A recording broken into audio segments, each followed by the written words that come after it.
everybody. It's Matt Gonzalez in the Bay, and I have Mr. Brent Miller.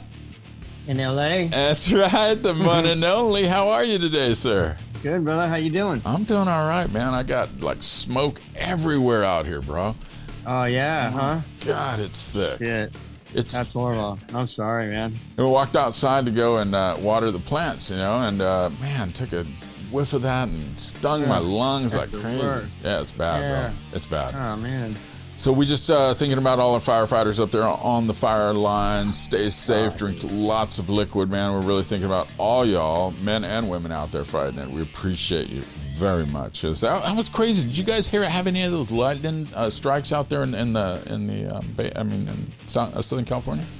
What, like wildfire stuff? Yeah, there was like a huge lightning. I grew up in Calabasas and Agora, so... Yeah, well, you know what I'm talking about. There's but yeah. about one every other year, so yeah. We had this ripping storm that came through here about a couple of days ago, and it was thousands of lightning strikes hitting all over here. We had hundreds of fires light, and so that's why we're just filled with smoke out here in the Bay Area. So, God, man, that's just got to be the most... Like, it just seemed to me the most impossible job to do. Like, here's a fire that's miles big. You know what I mean? That spreads faster than you can run.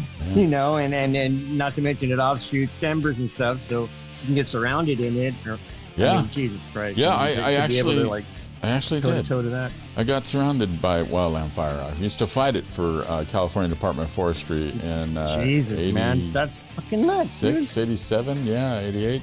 And back then, it was the wildest fire season. Now it's like it's nothing in comparison now. You were saying? The two houses that burned down in the Malibu fires in the 80s, those were the two houses on my block. Like, the fire got into our backyard, literally into our backyard. Yeah. Wow. Yeah, it was pretty gnarly. It was close. Like on the opposite hill, like which is like across the freeway or what, you could feel the heat from through the sliding glass door. I mean, like, intensely, because the whole hillside is just one wave of fire. Wow. Yeah. You could see that, or you could feel it too. I mean, like, intensely, like through the glass, like and feet you got behind the the hell glass. out of there, right? Yeah. My dad's like, take your favorite toys and pack it in the car. Time to go. Don't know if it's going to be here when we get back. Yeah. And my wife tries to maintain a go kit in case we have to go. You got a bug out kit. Yeah. Gotta have it, man. Yeah, with the first aid and all that shit. Yeah, extra bullets, if you know what I mean. Living in earthquake country. I love you, Brent. I love you. I'm a Second Amendment loving motherfucker. That's right. He is, and that's our right. That's a constitutional right. Sir. So, yes, sir. Anyways, they can have my gun when they take it from my cold dead fingers. You're gonna do the Charleston Heston, right? The thing, right? Pry the gun from my cold dead fingers or something. Yeah, good stuff, man. Starting the revolutions. That's right. So, anywho, be careful. Make sure you're watching out for your Second Amendment. Don't let nobody step on the rights that you do have if you have those rights.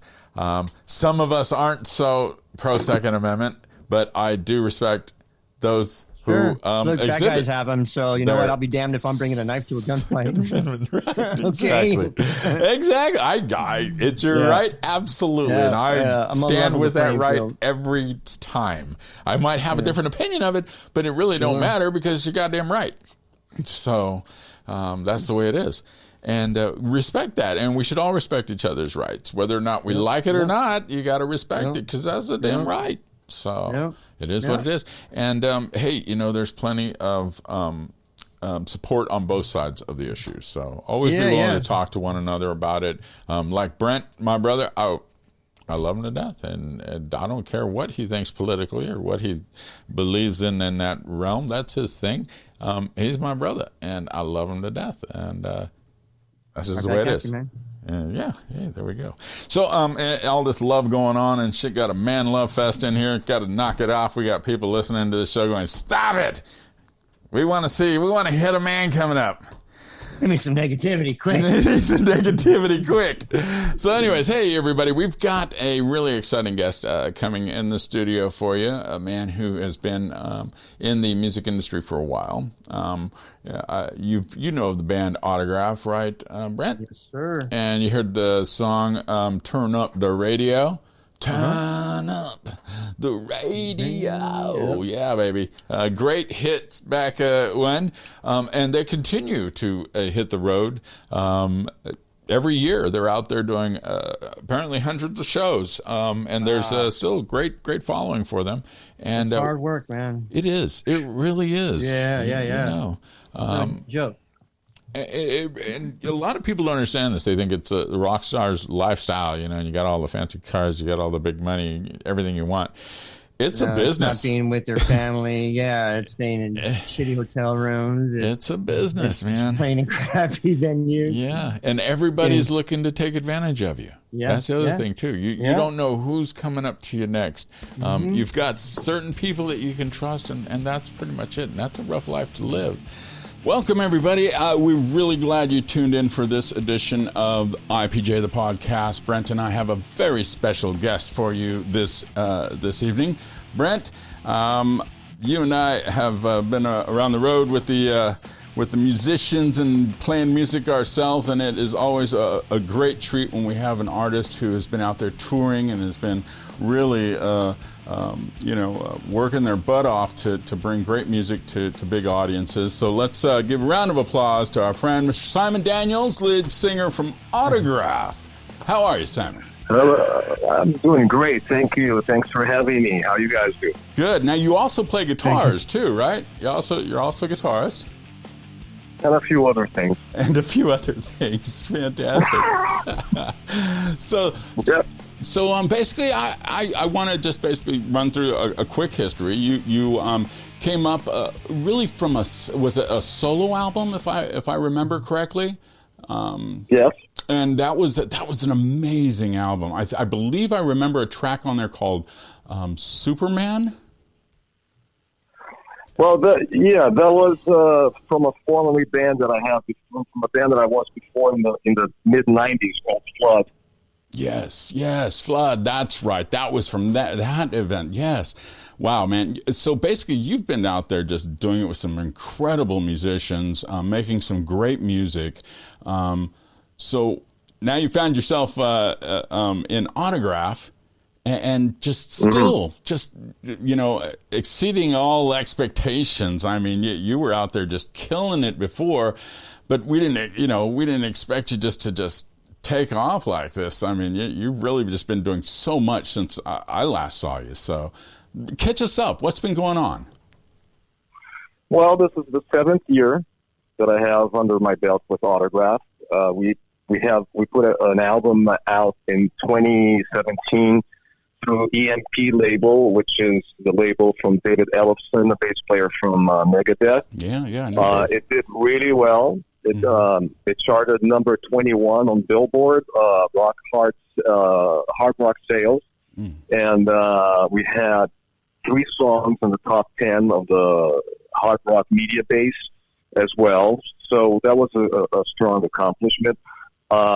We also had some singles that were put before that.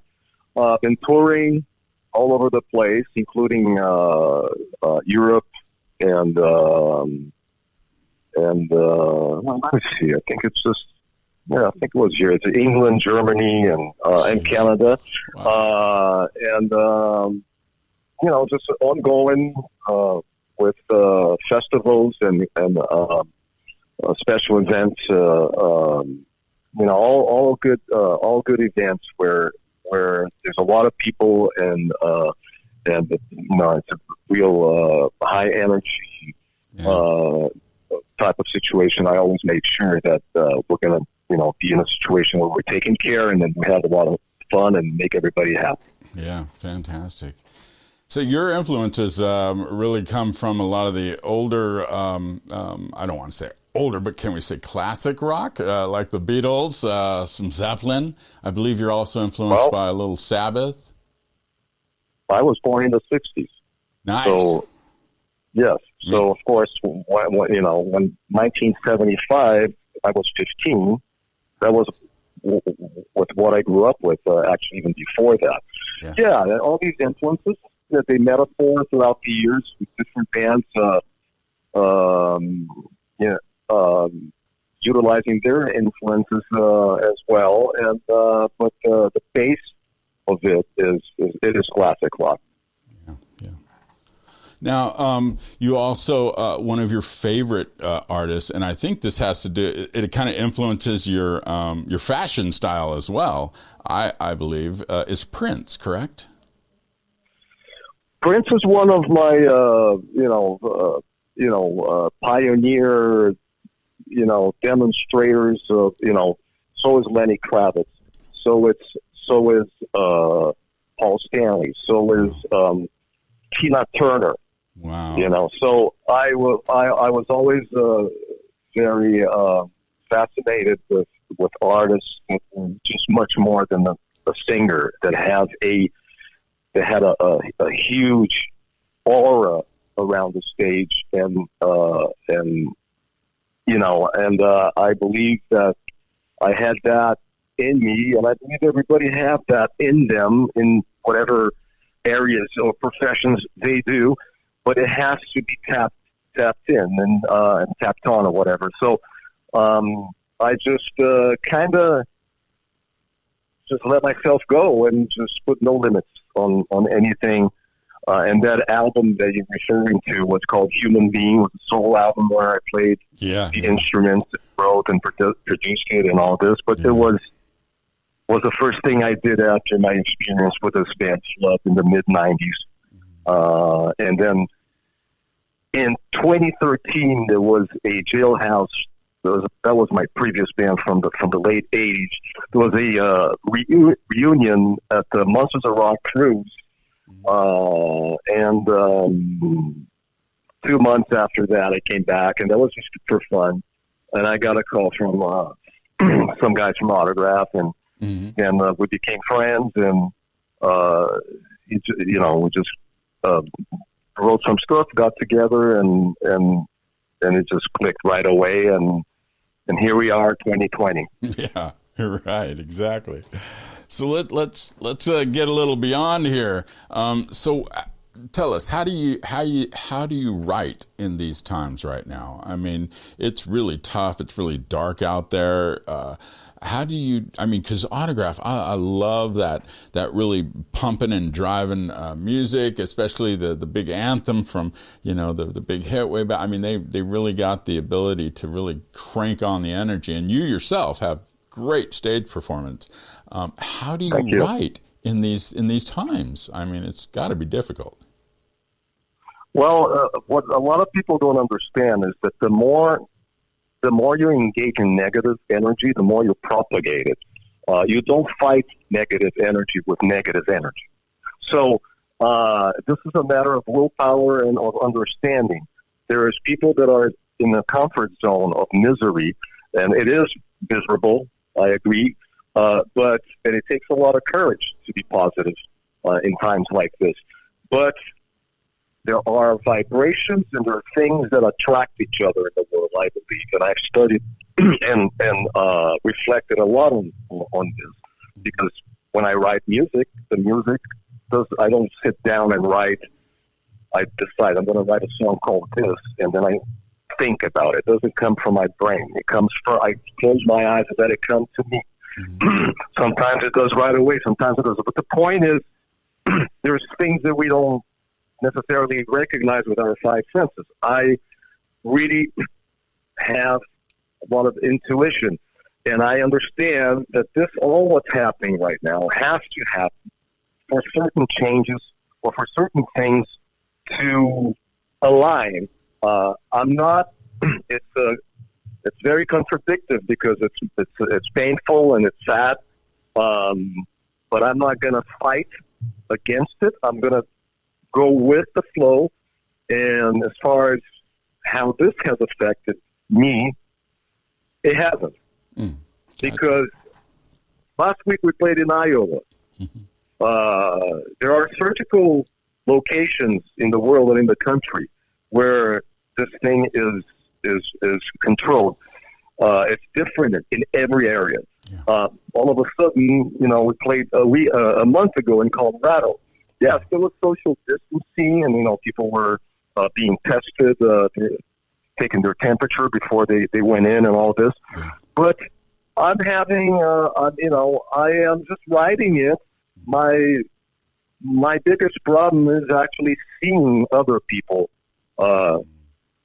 going through this, and but from my end, the only thing that's affecting me professionally is that there's no shows. There's one show here, one show there. I've been on the road now for 7 years. Yeah.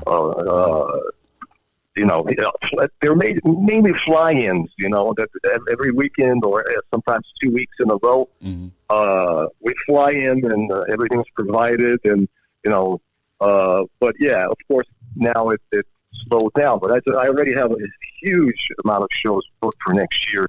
Wow. We were going to do Puerto Rico. We were going to do England, Puerto Rico, Germany, and then back to the United States, Orlando, the whole Midwest. All that stuff was all postponed for next year. But what are you gonna do? You gotta ride it, and like you said, Autograph is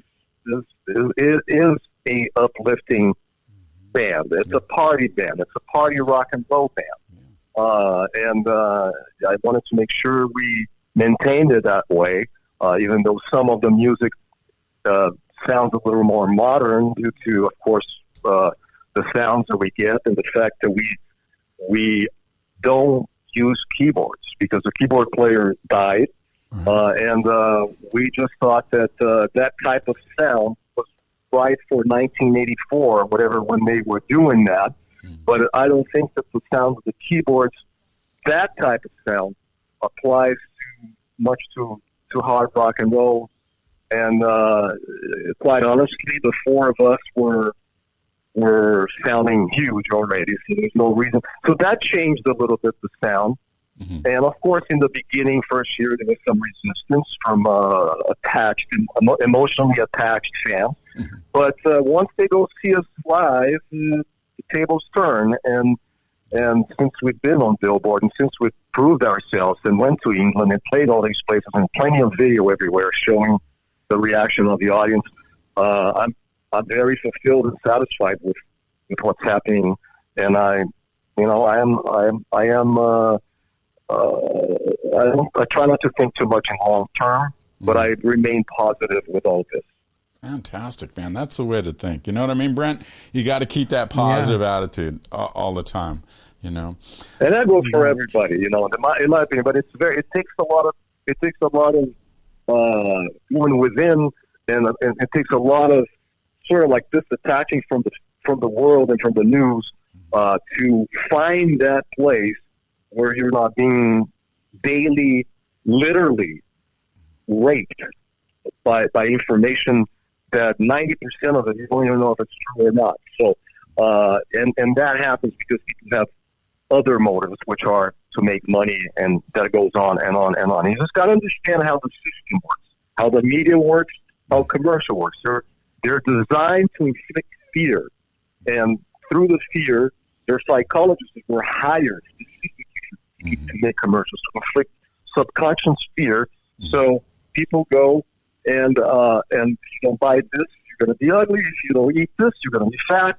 If you don't do this, you're going to be this. And then the news come on, and so I have to say I am disgusted with the media right now, the news. Yeah. But there's nothing new about this. You just got to find a way to protect yourself and look at it from a distance and ride the wave. So that's what I'm doing. But it takes reflection. It takes effort. A lot of people are not willing to do it, and so I feel that whatever I can do in terms of inspiration and positivity, including our new single, which is called "Souls on Fire," which you should check it out and play on your show.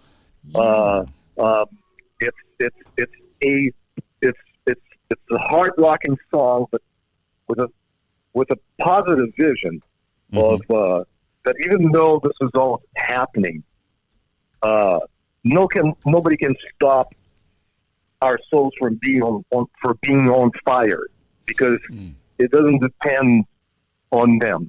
So what I write has a lot to do. Actually, that CD that you were talking about also reflected the way I was feeling at that time. So I guess that's a normal thing that happens. Man.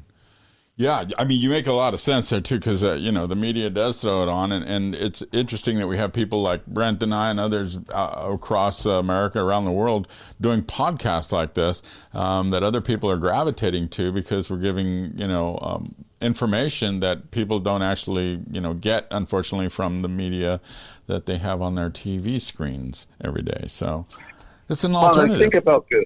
Yeah, think about this. But this is what happens 99% of the time.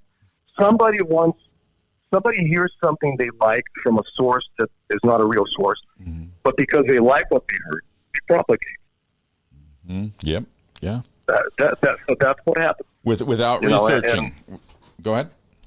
Without researching, but because why should you research if you like it? That's the way they think. Yeah. If you like it, if there's something politically or whatever it is, with anything in life that you like, and most people with the social media, they just proliferate the information without researching if it's true or not, because they do like what's being said. Yeah. Absolutely. I already figured that out. Yeah. So how do you approach information now, you yourself? What would be your advice to other people who are in the same situation where they want information, but they don't know where to trust the information, where to get it from? I would say that you cannot believe anything. I would say you have to. First of all, you don't have to take a position. We were brought up as we have to make up our minds if things are good or bad. Since we were little kids, we were taught that you have to judge everything and everybody and put them in a category that you don't know yet. People change, circumstances change, everything changes. It's better to stay outside as an observer without forcing yourself to make up your mind, because we know that throughout history, man has made up his mind and changed a million times. And it caused a lot of problems because of this obsession that I need to know what's right, and and this person is good or this person is bad, and I just close the book. It's not like that. It is a process. So once you stay away from the process and let it, and don't force yourself to pick a side, you navigate and you receive constant information that will eventually make you have a point of view. That's my opinion. Yeah, absolutely. It helps mold that point not of view. Half full, not half empty. It's just a half a glass. Yeah, exactly. Exactly. Yeah, and hey, listen, you gotta protect yourself, because this is psychologically. If a person's not prepared for what's happening right now, I've been losing friends. And because they just don't understand the concept of time, and everybody forgets that the past is just something. The past is just something that your memory holds on to, and then the future is something your imagination projects. None of them are real. Yeah. The only thing that exists right now is now. Go ahead. I'm sorry. I was saying, people. Unfortunately, it's not in a lot of people's interest to encourage people to think for themselves. And so whenever I have a chance to talk about this, I do it, because that's kind of connected to the music that I write. Right. Gotcha.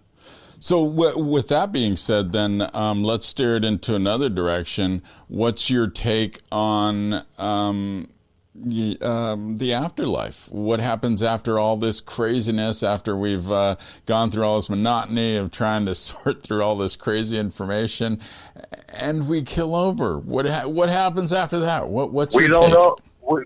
We don't know, and we don't need to know. Oh, very good. Because we don't have enough data yet.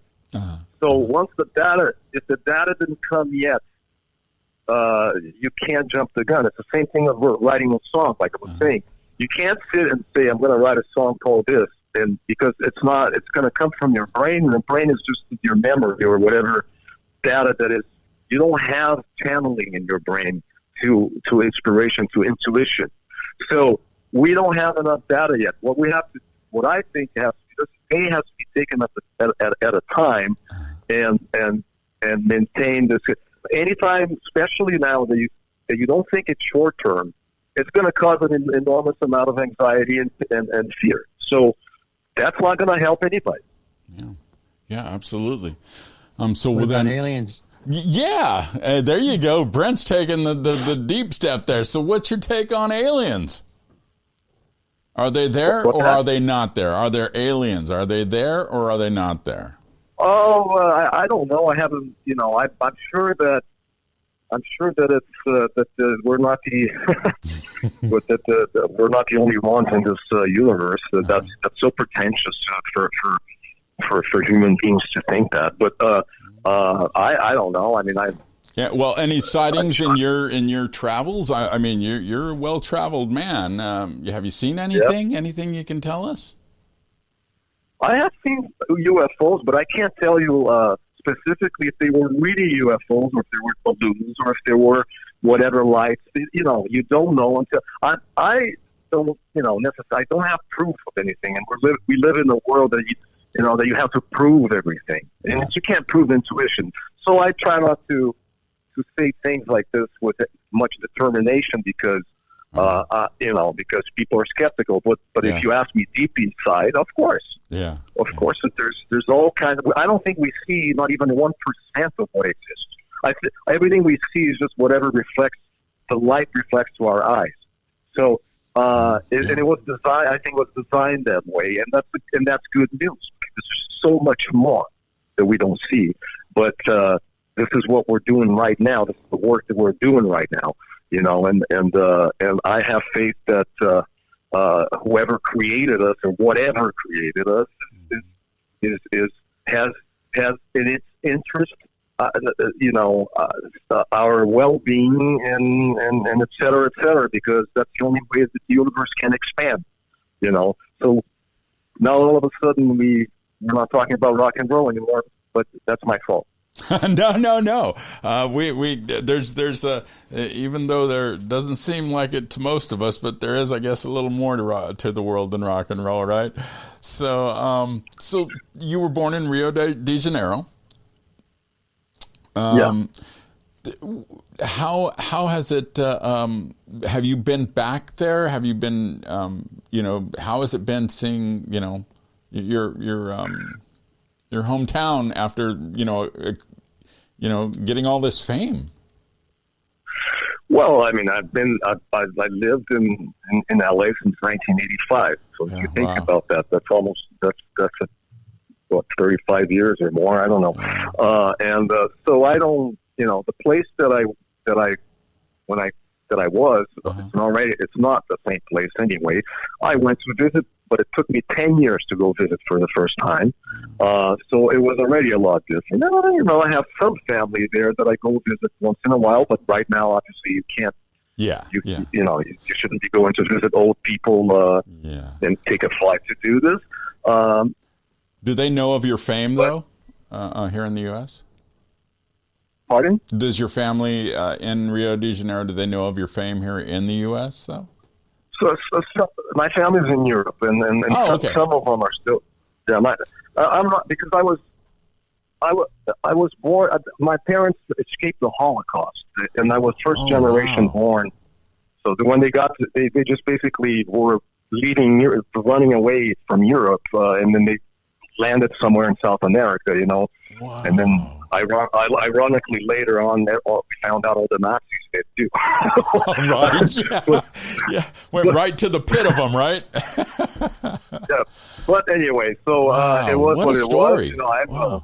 My parents are my father is from Israel and my mother's from Switzerland, so it's a big international confusion. And I was almost born in Vienna in Austria for 2 months. She went there when she was 7 months pregnant. I was born there, but I grew up there. It was a nice environment actually to grow up. But when I was 23, I always had family spoke different languages, and because of course, whether you like it or not, anyway, when you come from a family that's like from different countries, you have all of these other cousins and aunts and uncles that, due to the relationship you're going to have with them, you're going to learn how to speak the language, So, I am very,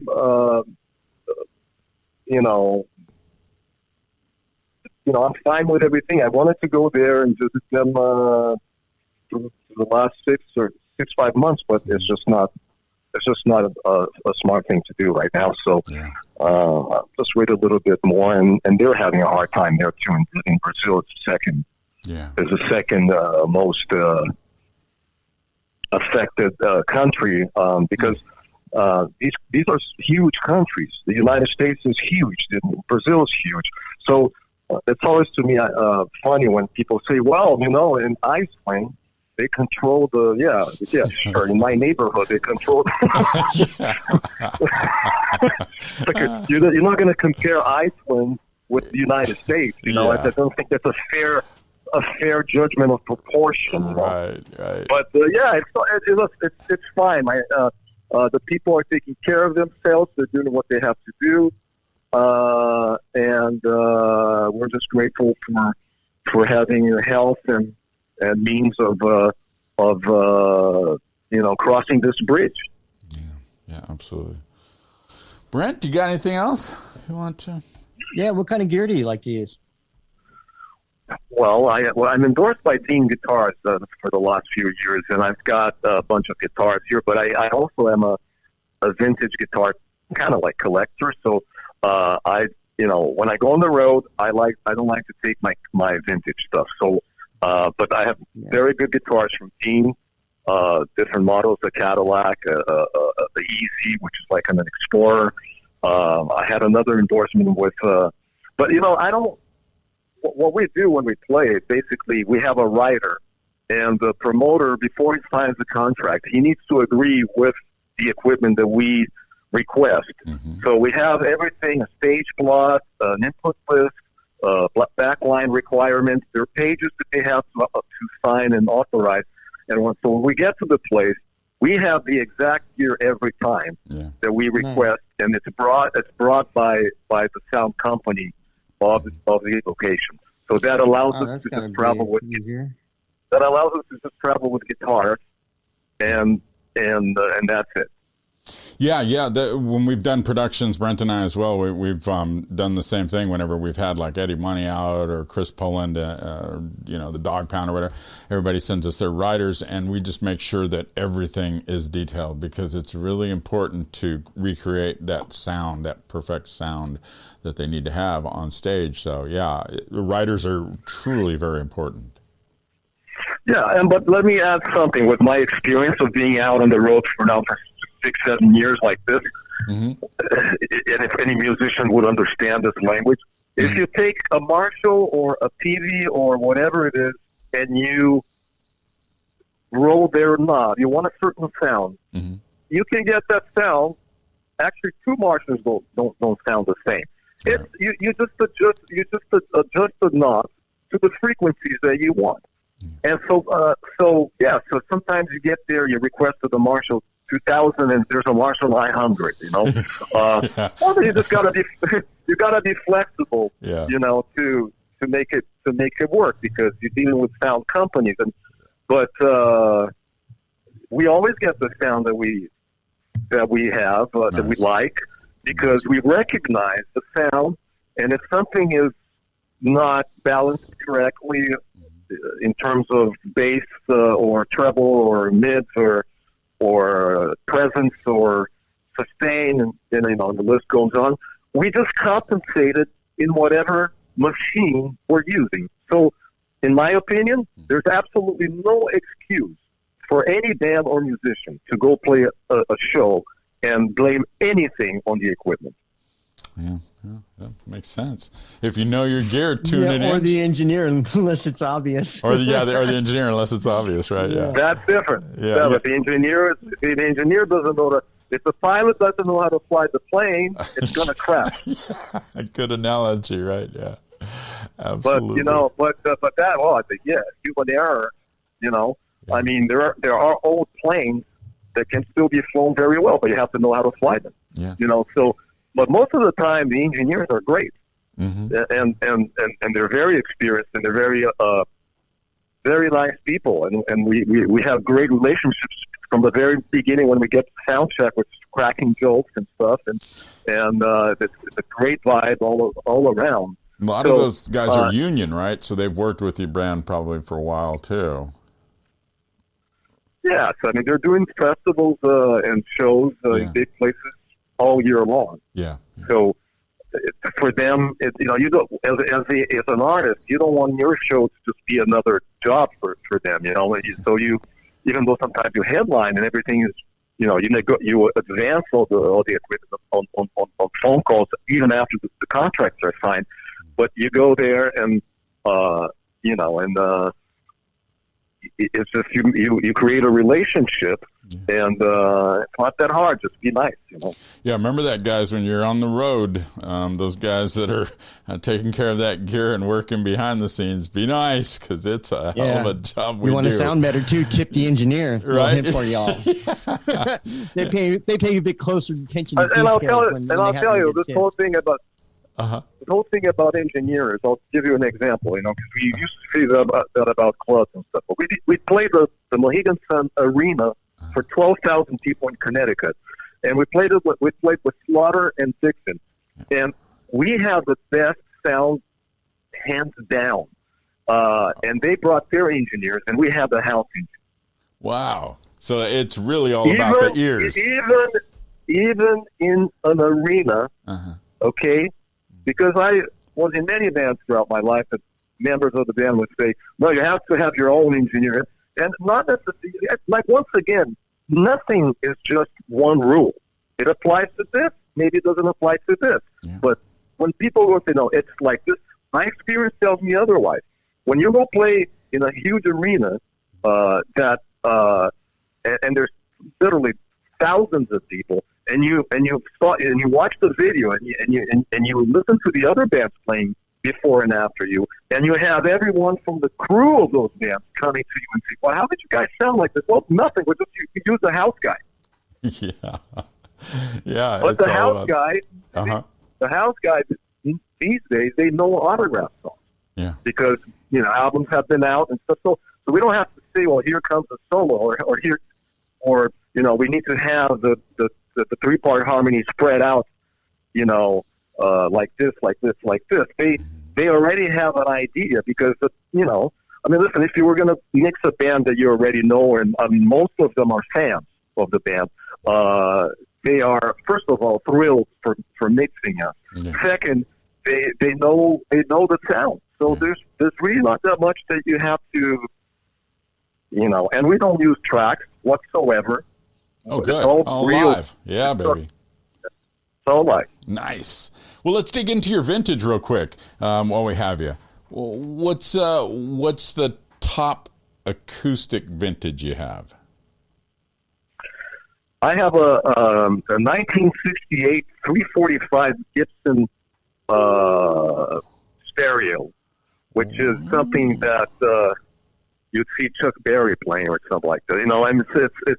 It's like literally, that's the oldest that I have. And I also have a 1973 Flying V with DiMarzio Gibson original.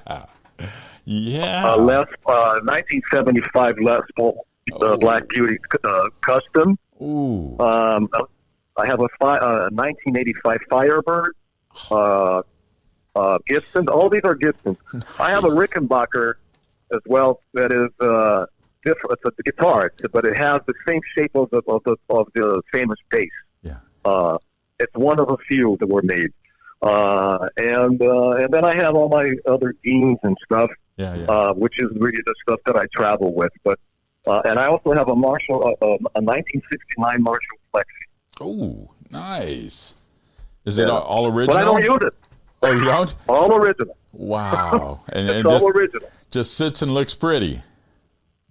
With a cabinet and with a metal handle. That's the ones like the ones that Jimi Hendrix used. Yeah. I'll be damned. But once again, there's this here for the beauty of my entertainment. Yeah, absolutely. You got to have something to bring out those creative juices too. It helps. So let me ask you, when are we going to see the band out here in California? When can we expect some dates? You got anything for us? Well, this is actually an area that we don't really perform that much around here because, as you know, this style of music is just not the most popular style of music around here. DJs took over. The very east and west coast are they're different, But we did play Irvine Metals at an event that was Cat House Live about 5 years ago, and now it's closed. But and we played we did the Whiskey a couple of times, but most of the shows are not around here. We always take a plane to go somewhere because it's really more the Midwest, the Northeast, the South that is into rock and roll. And you go to these places and you're driving down the road and you turn on the radio and you listen to rock music and there's many stations. Here, you can only go to KLOS and barely. So it's why is not rock so dead nowadays? Everybody loves it. I don't get it. Rock and roll? Yeah. Why is it so dead these days? Yeah. Everybody loves it, really. They hear a great rock song and like, turn it up, man, Yeah. But yet you can't find it it's hard to find good rock. Yeah. New good rock, Yeah. It's like Led Zeppelin has been writing no new songs since the last I heard. Yeah. Yep. So, but in terms of shows, let me give you my website. So it's autographband.com, and there's everything in there about our releases, our schedules, how this new lineup came together, and everything. Autographband.com, and also includes Facebook, Instagram, and Twitter. Fantastic. Yeah, we'll put that up on the site for everybody to get the link so they can link up and find out what's going on in the world of autograph. And Mr. Simon Daniels. And check our album, Get Off Your Ass, which was released 2017. It's a great hard rock album. I'm very proud of it.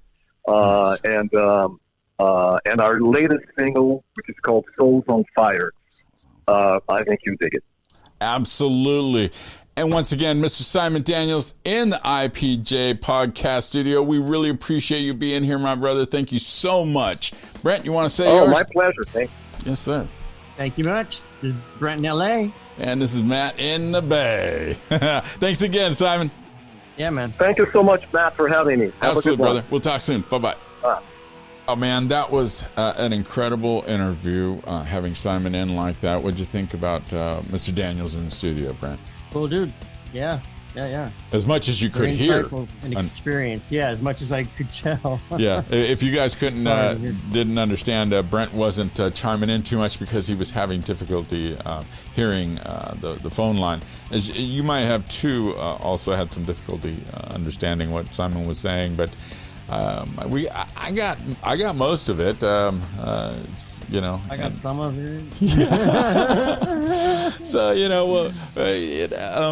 we heard about his vintage gear, which was pretty cool. I'm really digging that. Yeah, he seems to be a big Gibson man.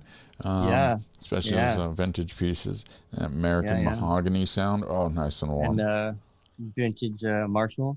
Oh yeah, that's something else too. That's a good one. That's a good find. I know when I was working over at Guitar Center in Hollywood, we had that vintage department. Wow, just melting there, bro. Oh, you know that stage there I'm talking about right there? Mm-hmm. Oh, it's just amazing. Good times. Where the good stuff is. Yes, sir. Yes, sir. Well, Brent, that's going to bring us to a close on another great podcast with another great interview and another great artist, man. Yeah, thanks for Thanks again, man. Yeah, man, I really appreciate you doing what you're doing, and bringing us some great artists, and some great conversations with some great people. Thank you. And I know you've got some others that you're chipping away at, and I as well. Just to let everybody know that what we do have coming up, we have Mr. Casey Jones from the band Asphalt Messiah will be coming in the studio. He's also a well-published author. He's had a book Was out. he a train engineer on cocaine too at some point in time? We can definitely ask him. That would be a good question for the interview. You ever done cocaine on a train? Or seen a Turkish man naked at all? That's from Airplane, the movie Airplane. So anyways, I'm Matt in the Bay. And I'm Brett in LA. And you've been listening to IPJ, the podcast. Thanks for listening to us, guys. We'll see you soon.